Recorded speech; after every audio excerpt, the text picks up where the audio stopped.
मुझसे कह रहे हैं उस व्रत का फल क्या है, इसका विधि विधान क्या है, इस व्रत को सबसे पहले किस व्यक्ति ने किया था तथा ये व्रत किस दिन करना चाहिए, कृपया मुझे विस्तार से बताइए।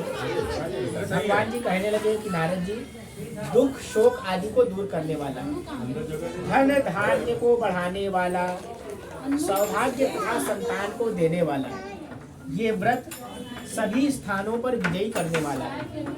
किसी भी दिन आपके मन में आ जाए कि हमें सत्यनारायण स्वामी की कथा पूजा सुनना है, तो इस मृत्यु लोक के जितने भी प्राणी हैं सब भगवान की सेवा कर रहे हैं, सब भगवान की पूजा कर रहे हैं। एक बहुत बड़ा आदमी जिसको भगवान ने धन धान्य हाथी घोड़ा नजर चाकर सब दिया भगवान ने, वो भी भगवान की पूजा कर रहा है।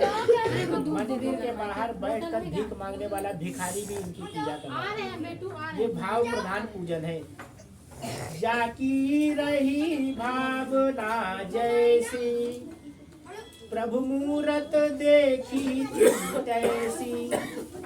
जाती रही भावना जैसी, जैसे आपके मन में भाव होगा भगवान के प्रति, वैसे ही आपकी पूजा को स्वीकार भी करेंगे, उसी रूप में ये आपको दर्शन भी देंगे और उसी रूप से आपको फल की प्राप्ति भी होगी। पूजन की सामग्री में कोई नियम नहीं, भक्ति भाव से नैवेद्य, केले का फल, घी, दुग्ध, दही, गेहूं का चूर्ण, सवैया लगा करके भगवान का पंजीरी बनता है।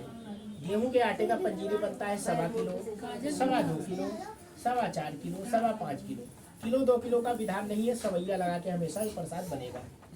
और किसी कोई गरीब आदमी है, उसके घर में गेहूं नहीं है, आटा नहीं है, तो कहा गया कि चावल को पिसवा ले, चावल को पिसवा कर उसका पंजीरी बना ले। उसको कहते हैं साठी का चूर्ण।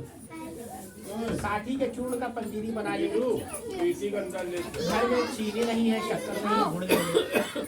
पूजन की सब सामग्री इकट्ठा करके भक्ति भाव से भगवान को सब चढ़ा ले और प्रार्थना करे प्रभु से, धन्य सब तुझको अर्पण मुनि जन सेवत।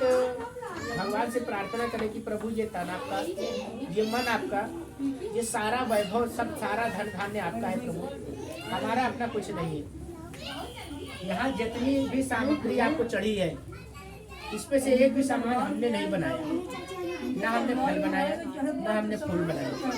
मान लीजिए हम पेड़ लगा देते हैं, उसमें फल तब तक नहीं निकलेगा जब तक आपकी कृपा नहीं हो, फूल तब तक नहीं निकलने वाला है जब तक आपकी कृपा नहीं हो। तो जब सब आपने बनाया है तो कैसे कहें कि ये मेरा है, तेरा तुझको अर्पण क्या लागे मेरा, सब मैंने आपका दिया हुआ आपको अर्पित कर दिया। इसके बाद घर पर आए हुए ब्राह्मण बंधु जन जितने आपके रिश्तेदार हैं सबको भोजन कराइए। इसके बाद आप स्वयं भोजन कीजिए। जब रात्रि का समय हो जाए, सूर्य नारायण अस्त होने लगे, राजू भगवान के नाम से गाना बजाना करें, ढोलक मजीरा ले करके 5 गाना, 10 गाना, 11 गाना, जितना भजन हो सके भगवान के नाम से भजन करना है। शाम को ओम नमो भगवते वासुदेवाय मंत्र का जाप करना है। कब? जब सूर्य नारायण अस्त होने लगे, तब संध्या काल के समय। इस तरह जो भी व्रत करेगा उसकी इच्छा निश्चित रूप से पूरी होगी। विशेष करके कलयुग में यही मोक्ष का एक सबसे सरल उपाय बताया गया है। इति श्री स्कंद पुराणे रेवाखंडे श्री सत्यनारायण व्रत कथायां प्रथमो अध्याय। बोलिए श्री सत्यनारायण भगवान की जय।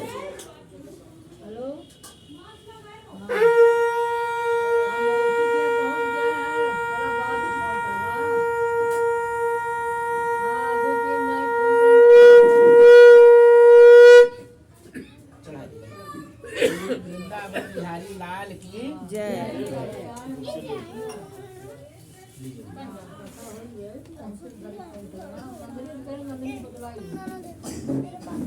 दूसरे अध्याय की कथा में कहा गया है, इस संसार में वो कौन सबसे पहला व्यक्ति था जिसने भगवान की कथा पूजा को सुना था।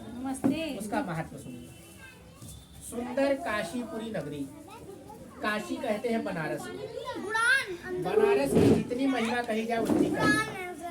कहा गया है कि काशी कबहू न छोड़िए विश्वनाथ के धाम, और मरते गंगा माई मिले जियते लंगड़ा आम। तो काशी की जितनी व्याख्या की जाए उतनी कम। तो उसी बनारस की नगरी में एक बहुत ही गरीब और निर्धन भिक्षा मांगने वाले शतानंद नाम के बहुत ही गरीब पंडित हुए।